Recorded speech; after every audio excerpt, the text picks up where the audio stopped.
Hello dear learners, this is Pushpalata, your science teacher. In last video, I explained how plants are making their food by the process of photosynthesis. And on the basis of making their food, we divide organism into two types. First was autotrophs and second were heterotrophs. Autotrophs were plants because they are making their food by themselves, but heterotrophs are human beings and animals because they can't make their food themselves and they are depend on plants for their food. But do you know, not only us and animals, plants are also heterotrophs. है ना confusing question?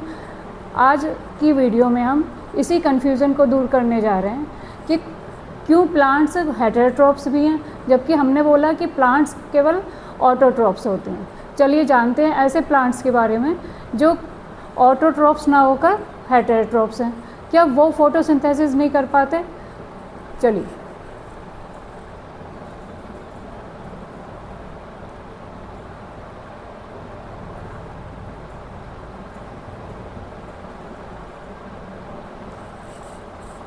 चलिए जानते हैं other modes of nutrition in plants. Means plants photosynthesis के अलावा और कौन कौन से मोड ऑफ न्यूट्रिशन को फॉलो करते हैं। अभी मैंने बताया कि प्लांट्स केवल ऑटोट्रॉप्स ही नहीं होते, हेटेरोट्रॉप्स भी होते हैं। अब ये हेटेरोट्रॉप्स क्यों होते हैं? Because they don't have chlorophyll for making their food and they are depend on other organism और plants for their food. First type of mode of nutrition is parasitic mode of nutrition. अब ये parasitic mode of nutrition क्या होता है? Parasitic mode of nutrition, आप para word से ध्यान रखेंगे। पैरा मीन्स क्या हो गया? Means which are taking their food from others. We can say for these plants term thieves, means these plants are called thieves also. Means thieves का काम क्या होता है? मीन्स दूसरा अर्न करेगा और वो उसको क्या कर लेगा? चुरा लेगा। इसी तरीके से कुछ प्लांट्स भी क्या होते हैं? थीव्स का काम करते हैं। मीन्स वो अपना फूड खुद नहीं बनाते और जिस प्लांट पर रहते हैं उसी से अपना न्यूट्रिशन ले लेते हैं। फर्स्ट टाइप ऑफ प्लांट क्या है आपका? अमरबेल, जिसे हम कस्कुटा प्लांट भी कहते हैं, और ये क्या आपका मिस्टीलियो प्लांट है। मीन्स इन प्लांट्स की वजह क्या है कि ये ऑटोट्रॉप ना होकर हेटेरोट्रॉप हैं और इनको पैरासिटिक मोड ऑफ न्यूट्रिशन क्यों फॉलो करते हैं। देखिए इस पिक्चर में हम क्या देख रहे हैं कि ये कस्कुटा प्लांट है। अब इसका स्ट्रक्चर क्या होता है इन प्लांट्स में? मीन्स ग्रीन प्लांट्स के ऊपर क्या है? येलो वायरिंग जैसा स्ट्रक्चर है। तो इसको क्या बोल रहे हैं? ये क्या आपका कस्कुटा प्लांट है। मीन्स जो ये दूसरे प्लांट के ऊपर क्लाइंब कर रहा है, येलो वायरिंग जैसा स्ट्रक्चर दिख रहा है, इसी को क्या कहते हैं? कस्कुटा प्लांट या अमरबेल कहते हैं। अब ये प्लांट क्या करता है? जिस प्लांट पर रहता है उसी से अपना न्यूट्रिशन लेता है। क्यों लेता है? क्योंकि इसमें क्लोरोफिल प्रेजेंट नहीं होता। इसी मोड ऑफ न्यूट्रिशन को क्या कहते हैं? पैरासिटिक मोड ऑफ न्यूट्रिशन कहते हैं। और इनको क्या कहा जाता है? Parasites. Parasites means which are taking their food from other plants. और जिस प्लांट पर ये रहते हैं उस प्लांट को कहा जाता है होस्ट। मीन्स होस्टिंग का काम कर रहा है, लेकिन ये प्लांट क्या कर रहे हैं? उस प्लांट से उसका फूड ही चुरा ले रहे हैं, और इसलिए कहते हैं ये प्लांट्स क्या काम करते हैं? थीव्स का काम करते हैं। लेकिन क्या आप जानते हैं इस तरीके के प्लांट के अलावा कुछ प्लांट्स ऐसे होते हैं जो कार्निवोर्स का काम करते हैं। Carnivores means which are taking their food by killing others. Means दूसरे ऑर्गेनिज्म को किल करके अपना फूड लेते हैं। इस तरीके के प्लांट्स को क्या बोलते हैं? या तो कार्निवोर्स प्लांट बोलेंगे या इंसेक्टिवोर्स प्लांट बोलेंगे। चलिए जानते हैं इस तरीके के प्लांट के बारे में।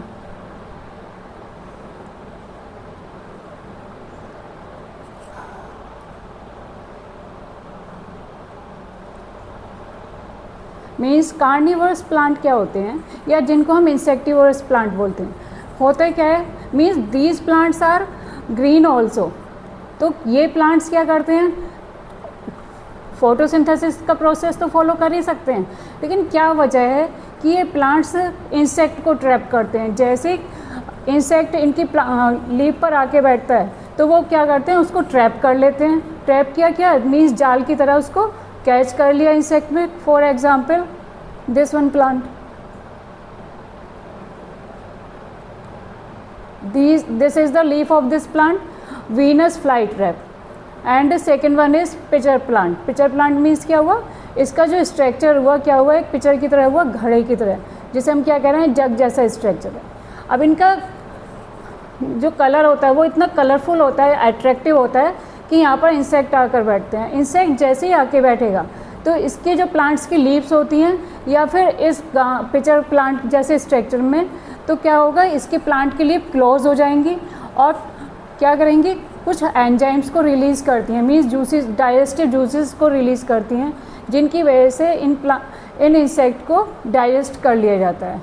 और ये प्लांट्स ग्रीन होते हुए भी क्यों इंसेक्ट को डाइजेस्ट कर रहे हैं या अपनी डाइट में ले रहे हैं, इसकी वजह क्या है? इसकी वजह क्या है, means these plants are growing in nitrogen deficiency soil, means जहाँ पर नाइट्रोजन की बहुत ज़्यादा कमी है, उस नाइट्रोजन की कमी को पूरा करने के लिए ये प्लांट्स क्या करते हैं, इंसेक्ट को इनहेल करते हैं और उनको डाइजेस्ट कर लेते हैं। इसी वजह से इन इंसेक्टिवर्स प्लांट्स को कार्निवोरस प्लांट्स भी कहते हैं। You can see different pictures of carnivorous plant, Venus fly trap, pitcher plant, bladder trap, fly paper trap, lobster, pot trap. Means what are these? These are the different type of carnivorous plants. Now in next picture you are going to see mushroom like structure. In these pictures these are mushrooms. What are these mushrooms? क्या कहीं पर आपने इन mushrooms को देखा है या कभी खाने में यूज़ किया है? अब ये मशरूम्स कहाँ पर दिखाई देते हैं हमें, जहाँ पर बहुत ज़्यादा नमी वाला एरिया, मीन्स बहुत ज़्यादा पेड़ पत्ती है, वहाँ पर सूखे पेड़ पत्ती हैं और वहाँ पर मॉइस्चर है, मीन्स कई दिनों से बारिश हो रही है, तो वहाँ पर मॉइस्चर होने की वजह से इस अम्ब्रेला लाइक स्ट्रक्चर देखने को मिल जाता है। कभी आपकी सराउंडिंग में हो या फिर बहुत ज़्यादा नमी है तो इस तरीके के स्ट्रक्चर देखने को मिलते हैं। लेकिन ये मशरूम केवल वहाँ पर ही नहीं उगते, इनको हम अपनी डाइट में भी लेते हैं। तो ये कौन से मशरूम हैं जिनको हम डाइट में भी लेते हैं और ये सड़ी गली चीज़ों पर उगते हैं, और ये मशरूम कौन सा टाइप ऑफ न्यूट्रिशन फॉलो करते हैं? ये भी तो एक तरीके से प्लांट्स हुए। तो चलिए जानते हैं ये मशरूम क्या होते हैं। कभी आपने वेजिटेबल ख़रीदने गए हैं और मम्मी के साथ में देखा है कि जो ठेले वाले भैया हैं वहाँ पर पैकेट फॉर्म में इस तरीके के मशरूम देखने को मिलते हैं।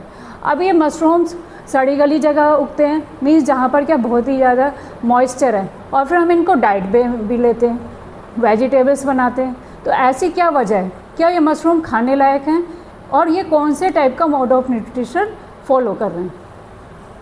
होता क्या है, ये मशरूम्स भी क्या हैं, एक ऐसे ऑर्गेनिज्म हैं जो खुद अपना फूड नहीं बना पाते, क्योंकि हेटेरोट्रोफिक मोड ऑफ न्यूट्रिशन हम पढ़ रहे हैं।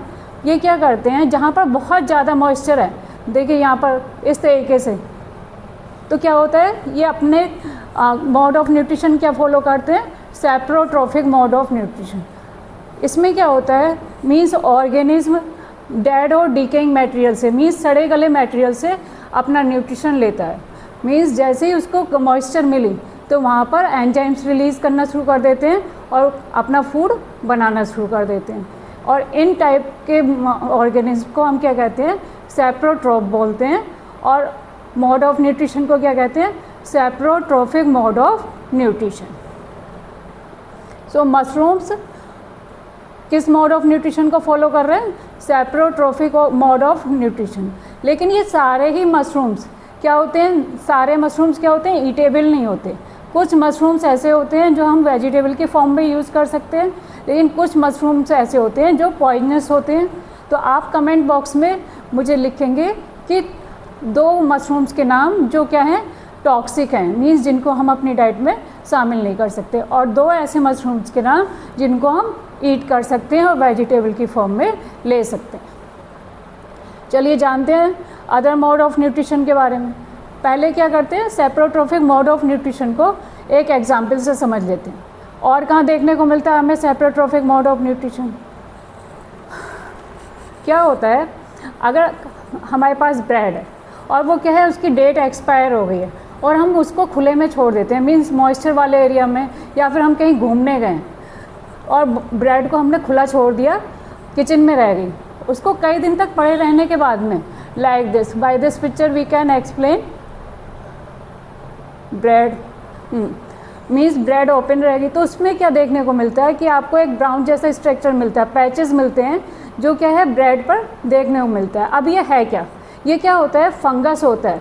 मीन्स बैक्टीरिया होते हैं हमारे एटमॉस्फेयर में प्रेजेंट, जैसे ही उन्हें फेवरेबल कंडीशन मिलती है, मीन्स मॉइस्चर हुआ या फिर रेनी सीजन है, तो हमारे जो लेदर शूज़ हैं वहाँ पर भी हमें ये ब्राउन कलर का पैच देखने को मिलता है। तो ये होता क्या है, एक्चुअली क्या है, ये भी सेप्रोट्रोफिक मोड ऑफ न्यूट्रिशन को फॉलो करते हैं। मीन्स सेप्रोट्रोफिक मोड ऑफ न्यूट्रिशन में हमने क्या पढ़ा था कि ये सड़े गले मटेरियल से अपना फूड बनाते हैं।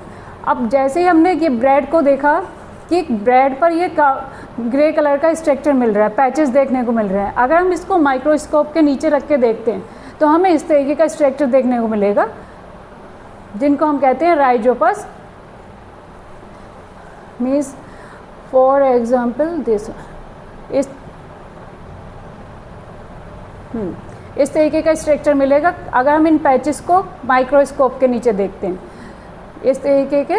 और ये क्या है, स्पोर्स को बनाते हैं। मीन्स ये स्टेम जैसा स्ट्रक्चर और यहाँ पर स्पोर एंजियम जैसा स्ट्रक्चर होता है, और इसको अगर हम ओपन करेंगे तो इसमें क्या होंगे, स्पोर्स होंगे। स्पोर्स क्या करते हैं, जहाँ पर मॉइस्चर वाला एरिया होगा वहाँ पर जाके अपने आप ग्रोथ करने लग जाते हैं। तो ये क्या है, एक तरीके के राइजोपस या फंगस है जो सेप्रोट्रोफिक मोड ऑफ न्यूट्रिशन को फॉलो करते हैं। ये तो हुआ आपका सेप्रोट्रोफिक मोड ऑफ न्यूट्रिशन।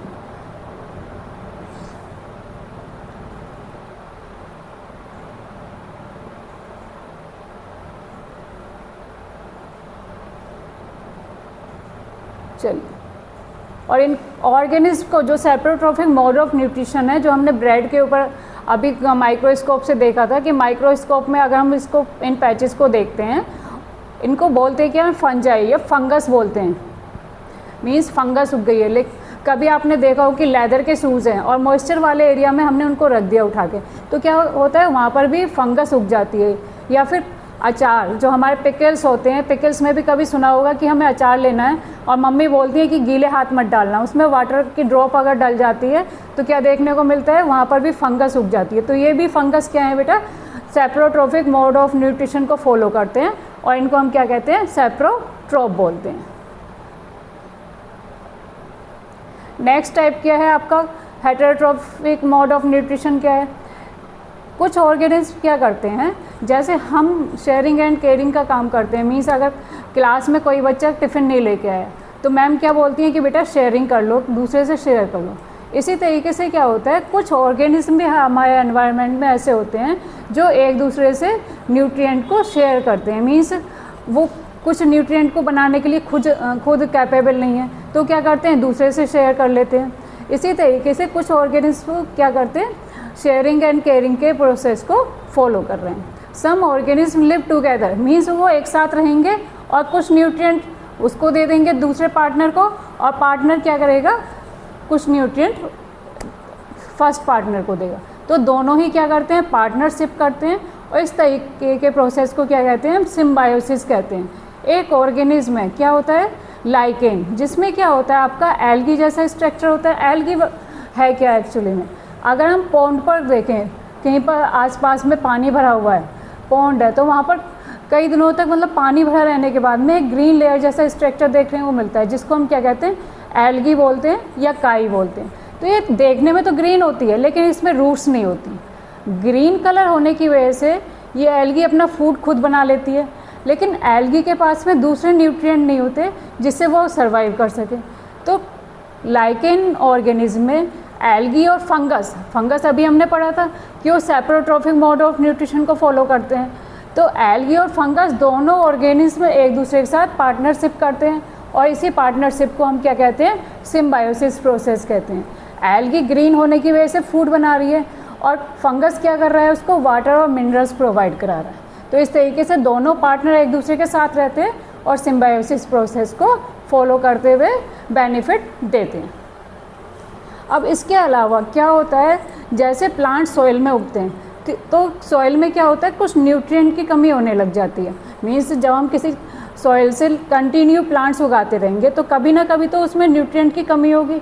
अब ये न्यूट्रिएंट सॉइल में पहुंचते कैसे, चलिए जानते हैं इस टॉपिक के बारे में।